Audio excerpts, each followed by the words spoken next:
Hello, everybody. This is Reel to Reel, Wake Up, movie review. Today's movie is Firestarter with Drew Barrymore. We're here with Kevin, Jeremy, and Ryan. I'm Dean Val. I will read a review here for the movie, and we can get going on some comments. Andy McGee met his future wife, Vicki Tomlinson, in college while they were earning money by participating in an experiment in which they were given a dose of a low-grade hallucinogen called Lot 6. The experiment grants Vicki the ability to read minds. Andy can make people do and believe what he wants, but the effort gives him nosebleeds. Andy and Vicki went on to get married, and they now have a nine-year-old daughter named Charlie McGee, who can start fires at will and also tell the near future. Andy comes home from work one day to find that Vicki has been tortured and murdered. The family had already suspected that the government agency that sponsored the experiment, the Department of Scientific Intelligence, aka the shop, was checking on them. The government wants to capture Charlie and harness her powerful fire-starting ability as a weapon. Andy rescues Charlie from abduction by agents of the shop, and for the next year, they are on the run. To protect themselves, Andy writes letters to major newspapers, but mailing them reveals their location. The shop sends the one-eyed agent, John Rainbird, to capture them and stop the mail. At the shop's facility, father and daughter are kept separated. Andy is medicated and subjected to tests, which shows his powers have decreased. Meanwhile, Rainbird takes the role of John, the friendly orderly, to befriend Charlie and encourage her to submit to tests. Charlie's demonstrated powers increase exponentially, and she continually demands to see her father.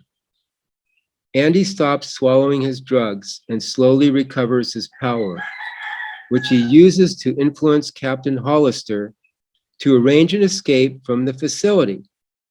Charlie tells John about the escape, and he makes sure to be there. On his way to rendezvous with Charlie at the facility stables, Andy learns about Rainbird's ruse and reveals it to her. Andy forces Hollister to shoot at the Rainbird. Rainbird kills Hollister and fatally wounds Andy, then is burned to death by Charlie. With his dying breath, Andy tells Charlie to destroy the facility and run, and she does, leaving the facility up in flames, killing many people. And the cast of characters this time is David Keith as Andy McGee, Drew Barrymore as Charlie McGee, and this is, I think this is after her E.T. performance here, this movie. Freddie Jones as Dr. Joseph Wanless, Heather Locklear as Vicki Tomlinson McGee, Martin Sheen as Captain Hollister, George C. Scott as John Rainbird, Art Carney as Irv Manders, Louise Fletcher as Norma Manders, Moses Gunn as Dr. Shot, Antonio Fargas as the taxi driver. So here we have a movie that is in disguise of an MK Ultra program, basically. I mean, it's kind of a soft version of it, but MK Ultra, for those who don't know, was started in 1953. CIA program to experiment on people, especially a lot of times children who are gifted children. They use torture, psychedelic drugs, isolation, electroshock, electroshocks, different means of experimenting on people to enhance maybe, or just experiment on people to see what they can do with the brain here. In this case, in the movie, 8 out of 10 people died. There were 10 people in the room there that they experimented on. They gave them the lot 6 injection. 8 out of 10 died. The 2 that lived, Andy and Vicky, gained powers. Vicky, again, she could read thoughts, she could read minds, and Andy could do like mind control, telekinesis, things like that. And then they had the offspring, Drew Barrymore, Charlie, and she could, she's a pyrotechnical wizard. She could start fires. So I'll give it over to Kevin, who usually has the format for the show. So hello, Kevin. The movie would open on the scene where Andrew, the father, and his daughter, Charlie, are on the run from the Dark Force agents, and we would be presented with a very good depiction of the masses of humanity that Andrew and Charlie are running through. An oblivious mass of unconscious, one-dimensional individuals going about their very limited and restricting creational lives in subconscious and conscious compliance and agreement with the world controllers. An agreed upon restriction that is effecting steadily worse and more controlled conditions and experience for each unconscious individual, and the overall effect as the planet becomes more polluted, destroyed, and the ultimate expression of agreed to restriction brought to its awareness stifling conclusion with the very simulator we are in imploding.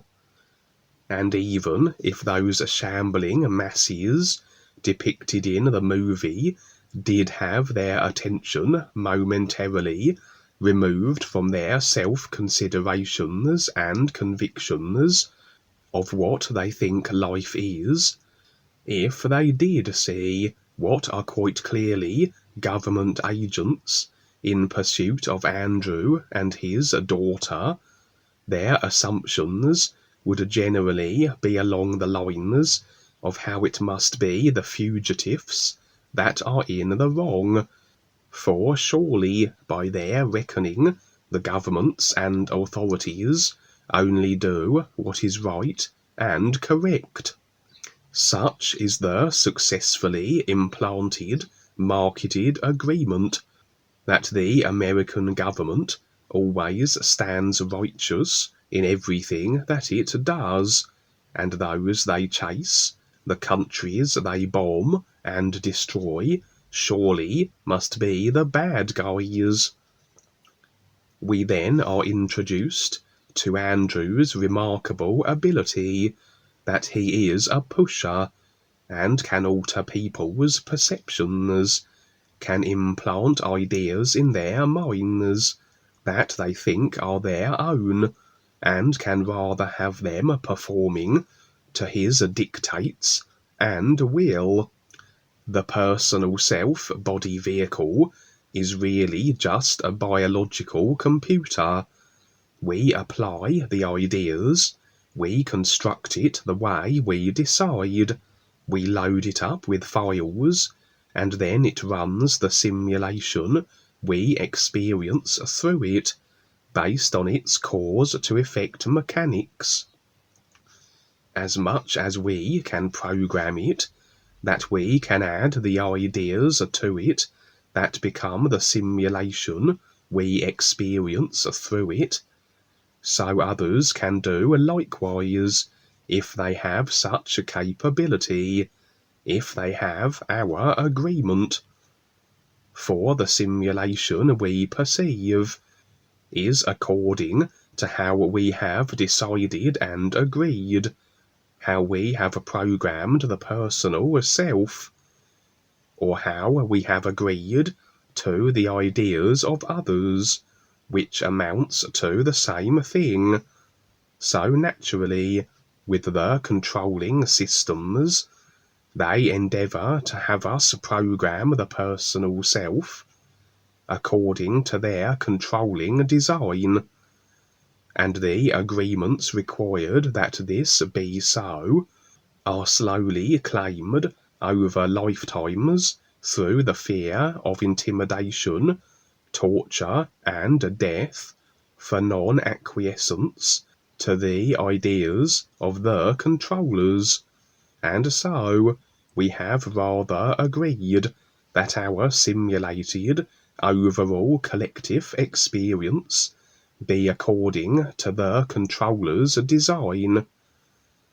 This agreement to control has the dark forces able to then continually infringe their ideas upon us that we agree with, and not just consciously through how they market their ideas as being beneficial, but subconsciously also. And through technology, it has reached a point where very few, if any, of the thoughts of the personal self are not implanted by the controllers, and for the individual that has the awareness locked into the personal self, it would be unable to differentiate between thoughts self-generated or those implanted, and by either means will the effects follow, as the created self simply converts the ideas generated through it into effect simulation, regardless of their source. And so, for an individual to be able to place thought ideas in another, there would be agreement required that this be so, a hijacking then of another's simulation-generating vehicle, and for a personal self-immersed individual, if their simulation-generating body vehicle mechanics were hijacked, they would not realize that their free will was taken possession of. It would be like someone accessing your computer and altering it according to what they want. The consciousness, the ideas and thoughts of it, to effect the simulation it produces in a way desirable for the hijacker. And as the individual's awareness is locked into the computer, it simply experiences what has been then altered, as until we become aware of the real awareness that operates the personal self, we just run unconsciously and on automatic personal self-pilot. And if what we perceive is according to how we have constructed the consciousness, this is open for manipulation also, as the physical body senses decode a simulation we have constructed based on what we decide through the consciousness. How would Andrew get the cab driver to see the note he gave him as a $500 bill? He would alter the agreements of the consciousness of the personal self, so that it sees something different to what was there previously.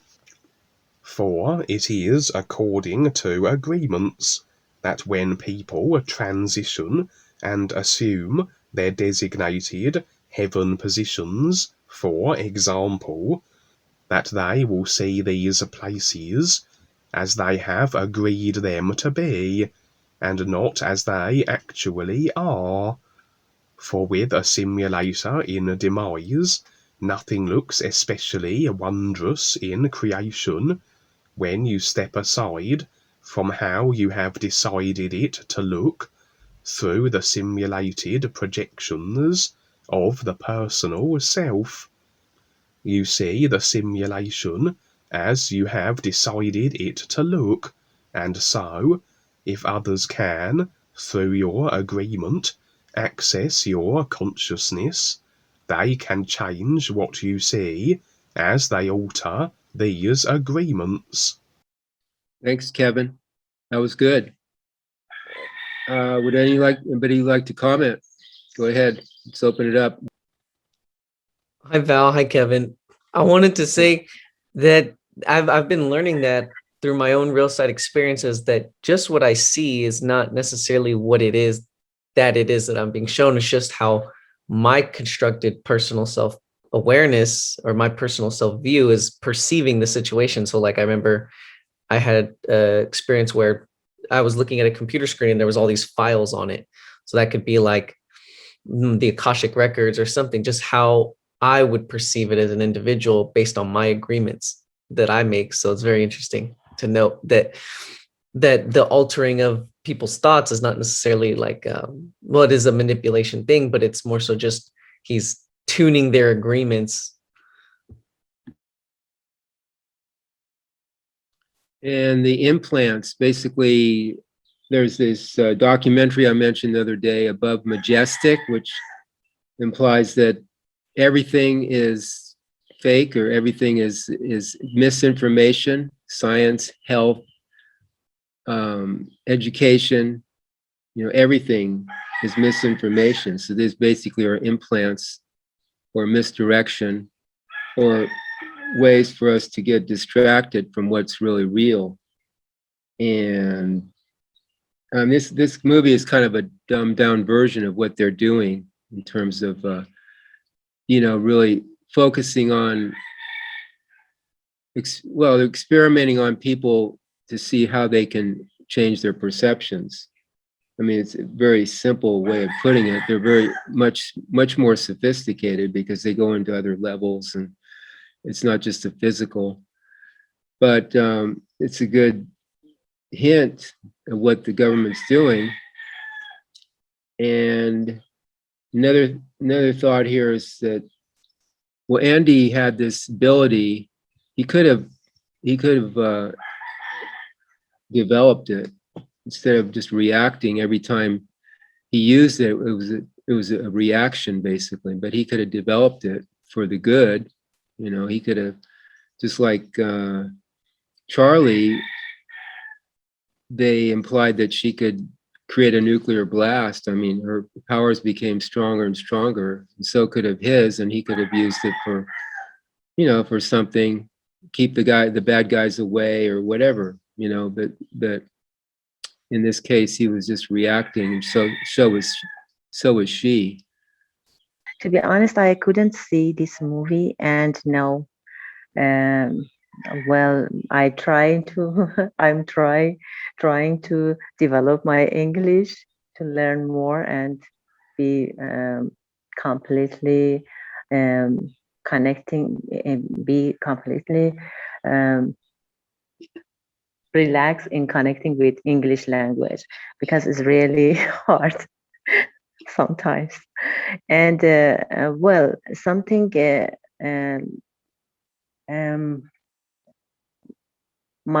something today, I faced with something which is really related to the time I was in Ekankar, and when I faced with Gopaldas, and I am singing the sound of Ek, and something like facing with the special part of hair which is related to Gopaldas. Now by sharing the experience of one of our friends, I find that it has special meaning. Yeah. Hair uh, is the symbol of being free in Indian American, yeah. It's the symbol of being free, and is working like a antenna for receiving message from the real side. So when the Indian American cut their hair, and they um, cut the past uh, bad evidence and then start being at now.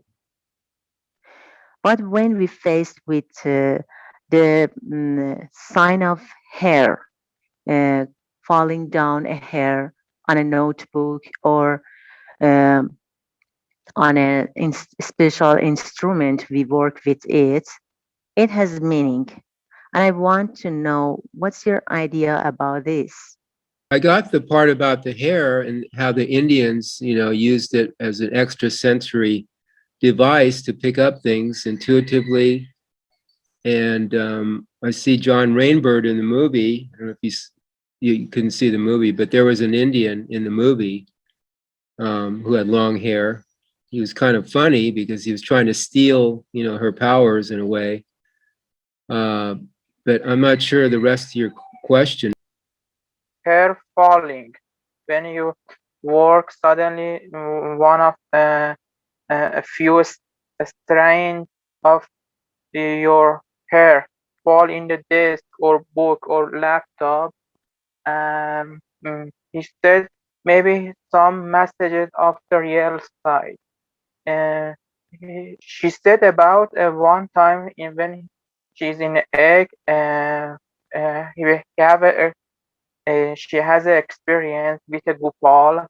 In this experience, when he reads some books, suddenly one of a strand of her hair fall in her books, and he recognizes one message from real side and Gopal Das. Yeah. I remember Dwayne, he got a lock of Paul Twitchell's hair. I don't think he still has it, but it's whatever she gets from that. It's her experience. I'm not sure what, I don't see anything right now. I mean, Kevin or Jeremy, somebody has anything on that? But a lot of times, yeah, the lock from somebody's hair, like a master's hair, means a lot. In this case, the hair dropped in the book when she saw him. Oh, I mean, Dwayne has often said that the different positions of the body vehicle represent the different life levels, don't they? And so that which is below the waist tends to represent the physical level. And as you go through the body form, when you're going up through the body, theoretically, then the highest part of the body must be the hair. So that would sort of indicate possibly representing maybe the intuitive, ethereal part of the self. And so and I've heard that before, actually, with the Native Americans, how they kept their hair long because they acted as antennae, which apparently worked with their third eye, which allowed them to better access their intuition or be able to access more information that were coming through from the real side while they're on the physical. And so very possibly then the representation is that of if the hair is falling onto a book, then it sort of suggests that book is of some awareness of beneficial value, as indicated by the hair that is falling on it, which represents the part of the personal self which is closest to the real awareness, which would be the intuitive body, possibly something along those lines. Yeah, that's good. And save it for Dwayne too, Miriam. But thank you for sharing. Okay, welcome Ronald too. Let's go on, Kevin. Such a psychic, creational, manipulating ability is gleaned through the ethereal vehicle.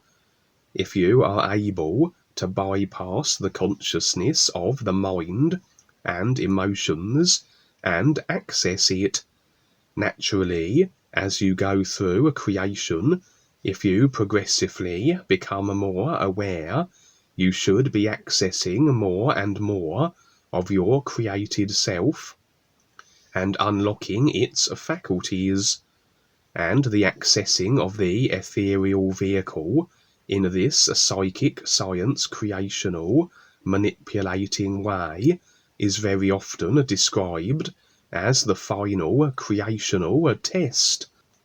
Do you then utilize it in this manner for ill, black magic purposes, or the opposite? But both options will restrict you to the effects of creation, and so the idea is to choose neither and move beyond the trappings of the body vehicles and into the recognition of the real awareness. It's interesting how during the trials in the lab, where the subjects were administered that which will facilitate the accessing of their ethereal vehicles, that the vast majority go crazy and try to commit suicide. Presumably what they were administered must have been an artificial means of bypassing the consciousness to access the ethereal vehicle, although, as we learn later, what they were given couldn't have accounted for such effects. As the doctor suggested, it should only have been marginal at best. So really then, with the individuals perhaps assuming they were to unlock the ethereal vehicle, even though what was administered shouldn't have facilitated it so effectively, this was tantamount to a decision to do so, and the cause and effect experience followed regardless. As we go through creation, as we see and be and become aware of more of our created selves, it is a process that will unlock and unveil everything of the personal self, as we must face the consciousness we have constructed.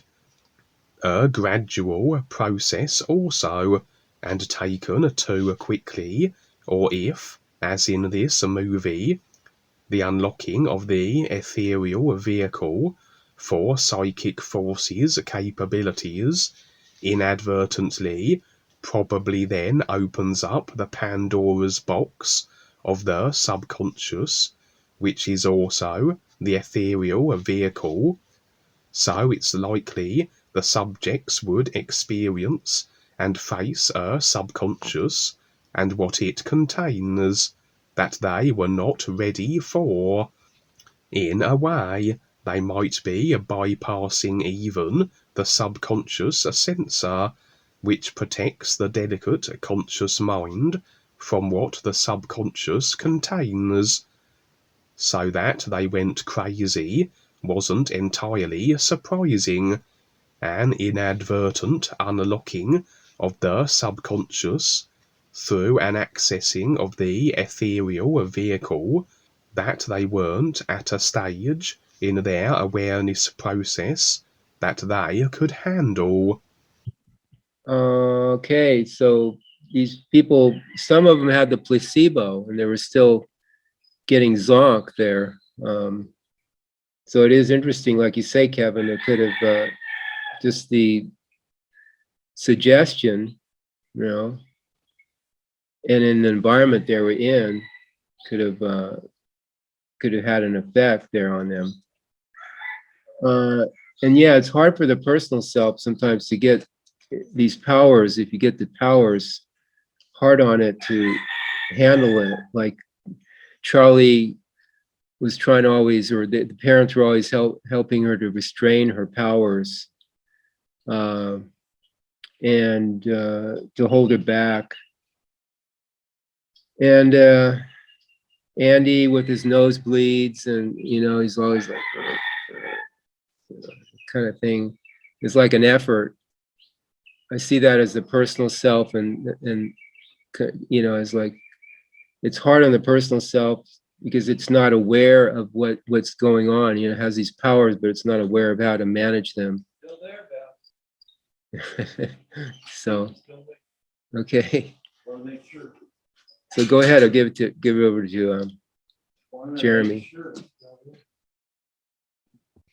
Yeah, I had a question, Kevin or Val, if one of you guys could comment. I noticed in the movie when they were doing tests on the daughter inside the facility that whatever it was that she projected out of herself to start these fires, for some reason she could never pull back into herself. She was always afraid to do so. She thought she would burn herself up. Did you guys catch that? Kevin, do you have anything? Yeah.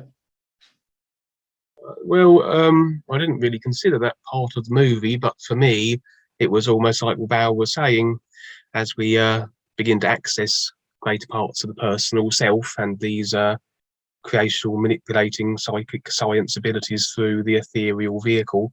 It's almost as though it can be rather daunting and scary for the personal self. So for me, it was almost a representation of her almost being afraid of that which she had unlocked, and almost like she didn't want to take responsibility for it or to own what she was unleashing, almost as though she wanted to project it from herself, as though to embrace and face what she was now revealing and unlocking through her personal self would almost like consume her if she perhaps was to confront it properly.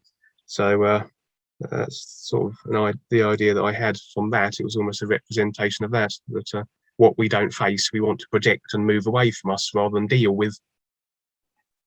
Yeah, like I said before too, these abilities could be used for the benefit. They could do something or pass them on, not in a funny way like the government did, but they're just in a way they're natural, but they're deemed to be like something supernatural, but actually they could be natural if they were barbecue party. Yeah, well, Dwayne says she could maybe get a job as starting barbecues or something. She could she could use her talents to start bonfires at the beach, whatever. I mean, there's practical uses for these things. Did we answer your question, or Jeremy? No, you did. Add a little humor spin to it. I like that. No, Kevin answered it very concisely, that what you don't want to face, you sort of project outward, sort of that way it doesn't in your mind, or how you would consider it to be from the personal self. If it's outside of yourself, then it can't be associated with you, because that's sort of that separation of the two that keeps you sort of self-convinced. So I see that. And we get lost in these powers, they're a distraction in a way too. On the other hand, from becoming more aware, you get immersed in them, and then that's what they do. That's just, you get sidetracked very easily with these things. What's she gonna do now? She destroyed the shop. She goes to the Art Carney and Louise Fletcher to live. Be interesting to see what happens with her from there. Ronald, did you see the movie, by the way? Firestarter? This thing about when these people were given drugs, I think you lose control of your mind, and I think you open yourself up to a flood of negative powers that just flood in, and you no longer can control your mind. Does that make sense? Yeah. It's a way to control people and to manipulate them. Isn't that what they do now? Is that what these mind-controlling drugs do? Uh-huh. That's why these people go nuts and end up killing a bunch of people. All it takes was a phone call, and then they're all nutty. Yeah, yeah. A lot of these programs are up. Well, where are you located again? Modesto. Yeah, Modesto. I grew up in the Bay Area, San Francisco Bay Area, and a lot of these testings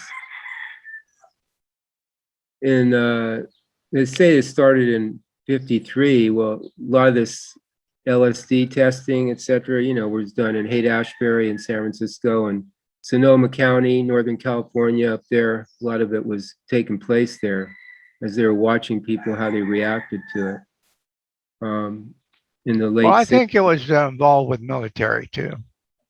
I think the military had a lot to do with this. Yeah. Experimenting on their citizens.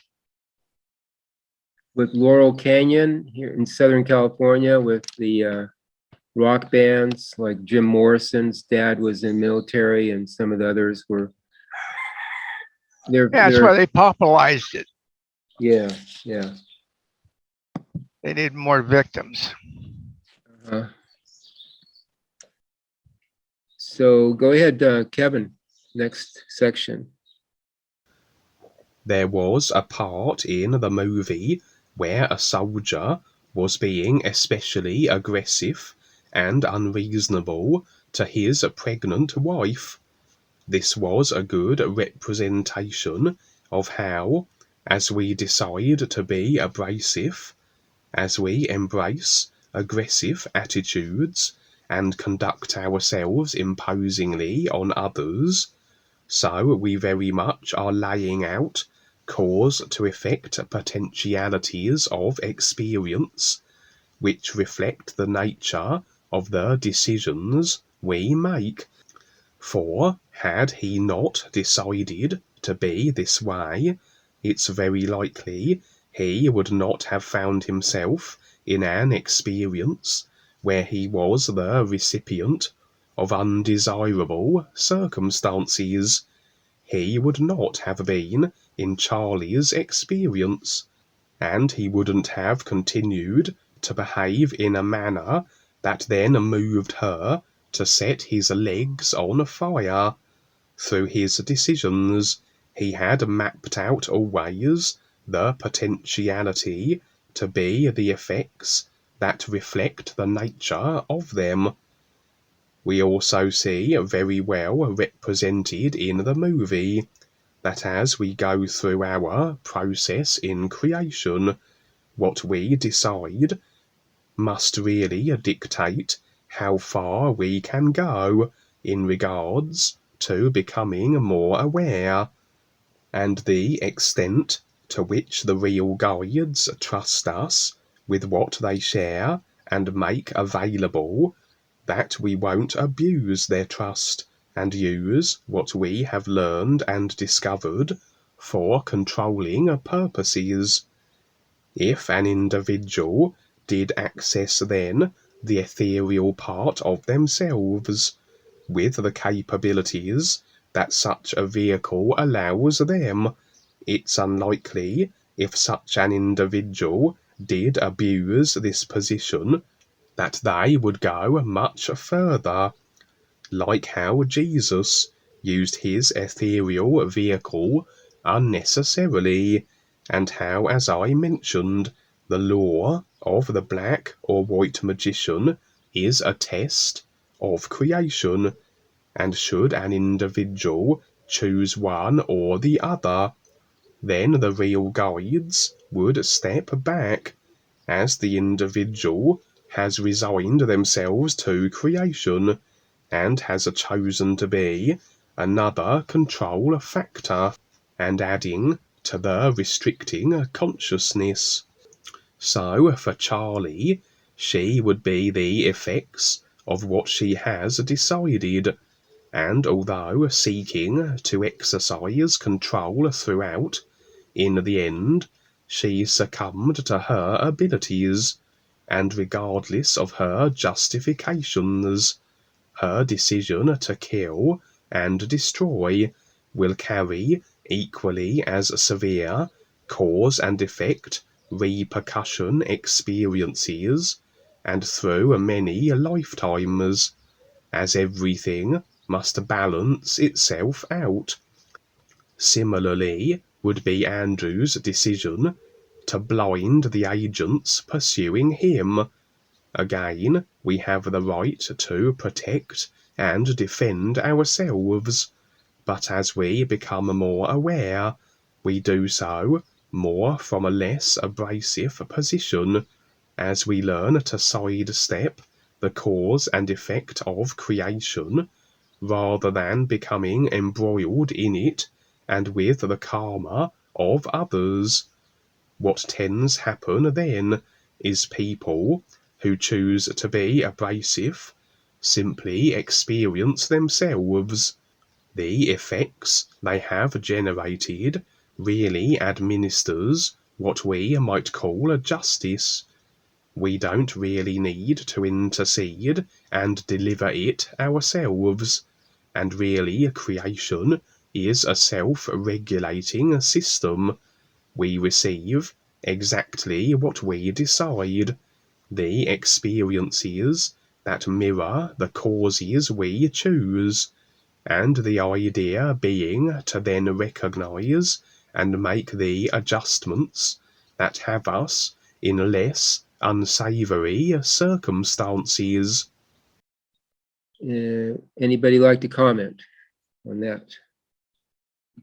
Yeah, I wanted to say that that's why I see, from what Kevin was explaining there, that's why I see becoming more aware is very important, because if you don't become more aware and you don't make the decision to become more aware, then everything that you experience will be from that decidedness of nothing, which is still something in terms of how you want to position yourself. So you'll basically just be in a house of mirrors full of your own ideas, sort of projecting constantly outwards instead of actually slowing down and being now and taking the time to become more aware. Yes. And they're going about it, I would say, in a gnarly way. These government agencies like the MK Ultra programs, etc. In their own way, they're trying to become more aware, but they're just they're doing it through control and manipulation. I noticed here that late 70s, early 80s, a number of these movies came out like this, Firestarter. Here's a list of some of them. Carrie came out in 1976, Patrick, 78, The Fury, 78, Medusa's Touch, 78, Scanners, 81, Modern Problems, 81, Zapped, 82, Dead Zone, 83. These are all movies about ESP, etc. They supposedly shut down the MK Ultra program in 73, but here you have a bunch of movies that are basically kind of subliminals and helping people to kind of buy into this in their own way, what they're doing. Just movies are just one of the way that they're doing to help people, you know, with helping people, the public, to agree to what they want happen. Tangerine Dream. I notice also that the movies, some of these movies, they remake the music. Dwayne was kind of like looking at that. The remakes or the upgrades in the color quality or the music. And this one, I don't remember this kind of electronic music being played when it first came out in '84. Now they have a band named Tangerine Dream, had this kind of electronic music going on in the back. So they think that they do that too to enhance the subliminals. Maybe there's something in the sound and the music too for it. But the original movies were less subliminal. I don't think they caught up. They didn't catch on yet. But then now it's so sophisticated. They put all kinds of stuff in there. Somebody noticed. No, it wasn't in this movie, but I was looking for things in the background. Well, like you said, Kevin, too, like that was kind of cool. The masses in the beginning scene where the masses are just walking around unconsciously, and it's fun to look at stuff like that. That there's little hints, little subliminals in there all the time. I was just thinking of how things are without coincidence. The people that were administered this MK Ultra stuff and stuff like that, I guess there was a reason that they got that. Well, they wanted to be paid.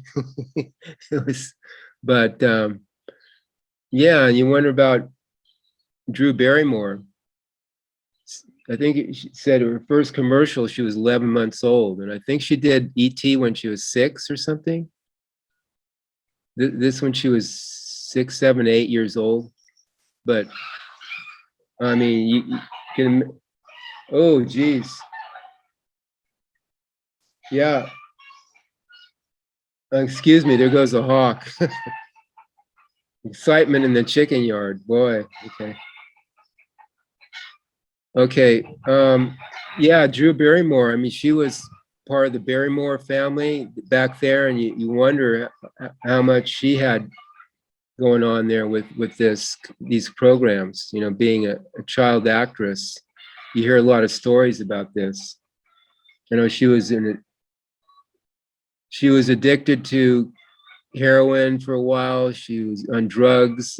She was in a mental hospital for over a year. I mean, she went through a lot as a child actress. So they're right in the middle of all this stuff, this programming, etc. So if you come out anywhere with any kind of awareness, it's surprising. She's still got a morning talk show on TV right now. Okay, have you listened to it at all? Yeah, I watch it a little bit once in a while. She has some guy that's one of the whatever they call them, the LGB or whatever, as her co-host. Okay. Yeah, and she was in that series, Netflix series, Santa Clarita Diet. You remember that? Santa Clarita is a town a little bit north of LA, just before the Grapevine, before you go into the valley there, San Joaquin Valley. But it's a show that she was some kind of I don't know what she was, but she had to eat people to survive. You know, so they get friendly with their neighbors. It was a comedy, but she'd get friendly with her neighbors. They'd invite them over for dinner and stuff, and she'd eat them, you know. And then they have to get rid of the evidence. It was a comedy, but it was like, yeah, this is what the elites do. They eat people. The queen and the reptilians, they eat people. So this made it funny, but that's what they do. And she was part of that too. She was the main character. Demonstrating they had to eat people to survive. And that's what the reptilians do. They suck the energy that they harvest the fear and all this, you know, the emotions we have, and use it as their own drug, etc. Do you have any more, Kevin? And of course, we have the dark force controllers seeking to recruit anyone who exhibits any sort of talent or skill that they can utilize for the perpetuation and maintaining of their controlling systems. And if you refuse to willingly render your services, they will resort to blackmail, intimidation. They will kill those you hold dear, as with Andrew's killed wife. And if you still don't agree, they will eliminate you. But as we saw at the start of the movie, with the unconscious masses just drifting through life, not becoming any more aware of the limited positions they had decided and agreed to, so it is through risk-taking, of stepping into the unknown, of doing that which you never have before, that you can see more, experience more, and become aware of more, and the process taken continually to its conclusion through persistent risk-taking to do what you never have, will have you become aware of everything. Then through your real awareness can you recognize the is, which is the real purpose of all simulated becoming more aware through experience in creation.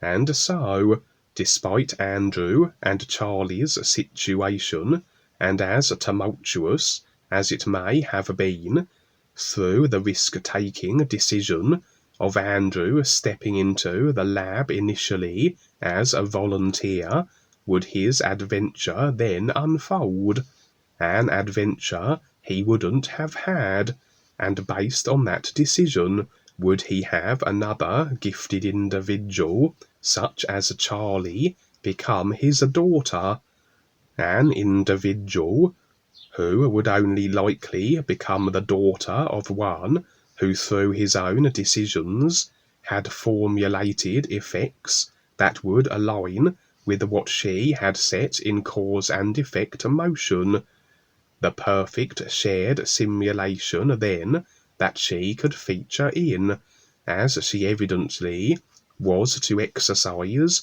her pyromancy abilities in that lifetime. And both Charlie and Andrew, if they looked at what they went through objectively, had experience unlike any they may have had before, and became more aware as a consequence, and unlike the unconscious masses, they were woken up to the reality, at the very least, of their governments and the unscrupulous ways they operate.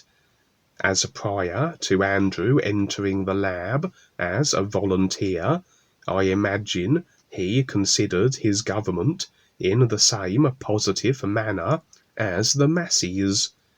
It was refreshing to see how the elderly farmer was very open to Andrew's predicament as he learned the truth, and was willing to stand with him in defiance of the dark force agents as they arrived en masse.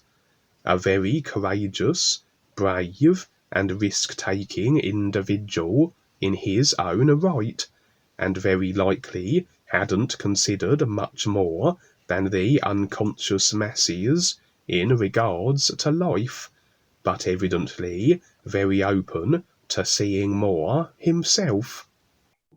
Yeah, I wanted to say you actually see that a lot. That I noticed that the people who live more simply, like I guess you say, like someone who lives in the rural area, it's a foundation for sure of seeing more and actually being more real about life and how it is. And so they do tend to be more open to things that other people would think are bonkers, essentially. But I noticed that a lot of the people, I don't know if it's just the created consciousness of cities or what it is, but there is like this sort of, you could say, veil over people, especially depending on their environment, that they become their environment. So it's hard to break through to them depending on where it is that you're at. It's rare that you find somebody, but in a way, it's also, I see it as like in their environment as well, how they decide it.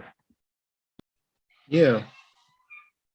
And Art Carney was just, real person. And this is what Dwayne, one little tidbits from Dwayne when we watched it last night is, Louise Fletcher was kind of like, when she first came, Drew Barrymore came, Charlie, she's kind of like, offset her. She didn't want anything to do with it, just trouble, stuff. But later in the movie, when she came, Drew Barrymore or Charlie came to her crying and fell into her arms, then she was okay, because basically she gained control of the situation. She didn't have control in the first scene there, but when Charlie needed her, women sometimes like that, ability to have control of the situation, so that she was okay to take her in after that. Just little personal things that we go through ourselves, I know. So Charlie would say at one point in the movie, "It's never going to be over." Part of the process of becoming more aware is the inevitable confrontation as we face the whole of life and our consciousness creation with the dark forces and those wishing to keep everyone as agreeable slaves, guaranteed to attempt to intimidate and derail such a process.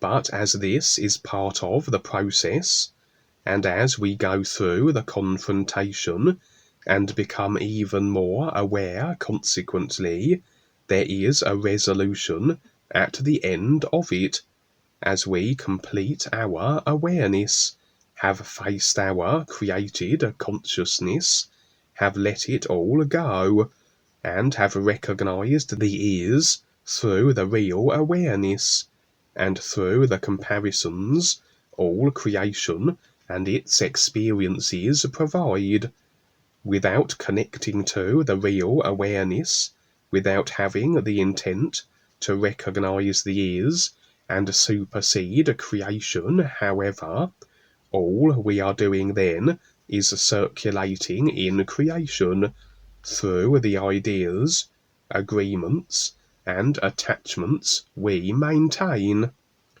And so in the movie, there is the confrontation, a consequence of defying the dark forces. But as it is just a creationally based conflict, as it goes back and forth and with the drama, it is just a huge collection of agreements to the ideas that each situation, each individual involved, and that the entirety of it represents. As such, individuals are locked into a conflict with the ideas of each other, and will be embroiled in each other's cause and effect karma for as long as they decide to do so. And this is exhibited in the movie, the back and forth, the turmoil, the deaths, the destruction, and even as people are killed, and even as Charlie stands victorious at the end and takes up residence on the farm, the agreement causes have been set in motion. The intertwining of karma with others, due to the confrontations and the drama with them. And even if further experiences associated with these agreements and karmic intermingling are not meted out in this lifetime, they will carry over to future lifetimes, as those we have harmed or killed. We rather have tapline agreement and attachment contracts with that must be balanced out. But such continuously shared experiences with others that may well express in equally as violent ways, and could conceivably be perpetuated forever, until such time as the individuals involved recognize and release each other from their agreed upon taplining association and drama. And the movie does promote and market the benefits of utilizing these psychic science manipulating abilities, that they will bring favorable circumstances to your experience, that they will enhance your life and give you a power over others, the subliminal lure and enticing of the want to chase such abilities for those that unconsciously watch such movies. which, like anything created and decided through the personal self, is a restriction, in that we are resigned to their effects in creation. The dark forces don't care what we decide, as long as we decide and agree to something they have created, or anything in creation that we keep chasing, that keeps us, as cause and effect agreements, to their control. It's surprising how these movies, the government, it's showing you right there what the government's doing all the time, all these movies. And still people are okay with agreeing to voting and supporting the government. But it's showing us right in these movies that they're up to funny business all the time. And then some of the movies, of course, like either try to, we need to protect the government, you know, so it's all there in the movies, and that's why we're doing this, to help people see another viewpoint here. Oh, I was just gonna say, we sure get a lot of lessons at this time on Earth through the TV.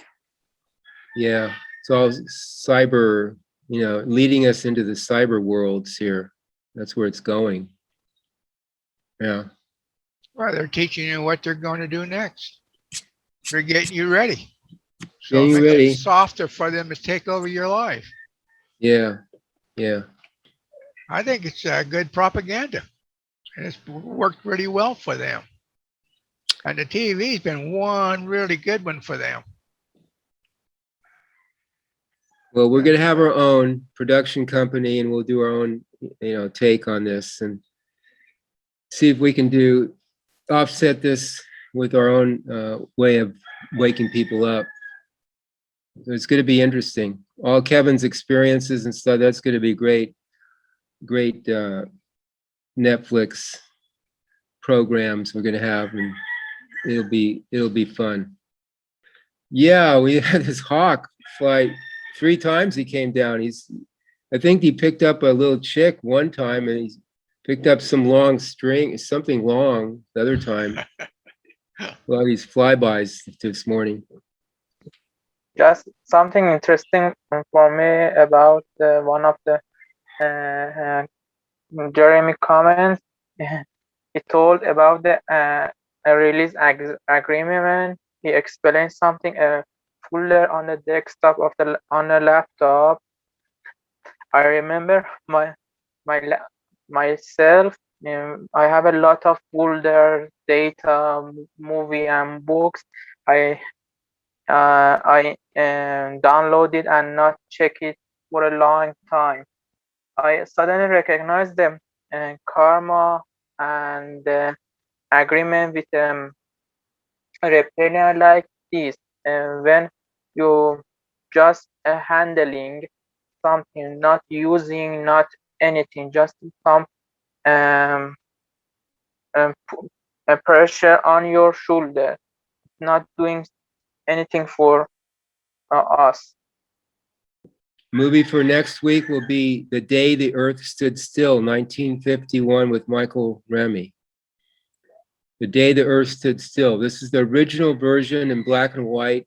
It's one of Dwayne's favorite movies because the guy, Michael Remy, the alien that comes down to Earth to warn the people, he's very real, just matter of fact. Just very well done movie. Well, thank you everybody for being here. This is a real to real wake up movie review. We did Firestarter today. Next week will be The Day the Earth Stood Still, 1951. Jeremy, do you want to call out the new you? All right. First, Kevin.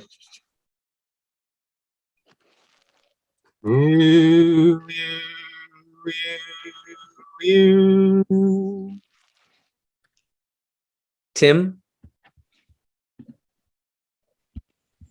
NUUU.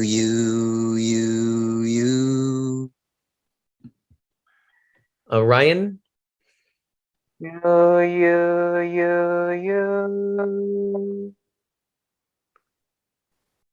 No, Thank you. you. NUUU.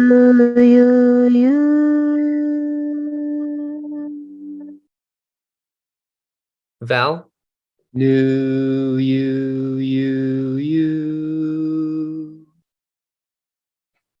Then Thank you, myself. everybody. Oh, yeah, Jeremy. No, sorry. New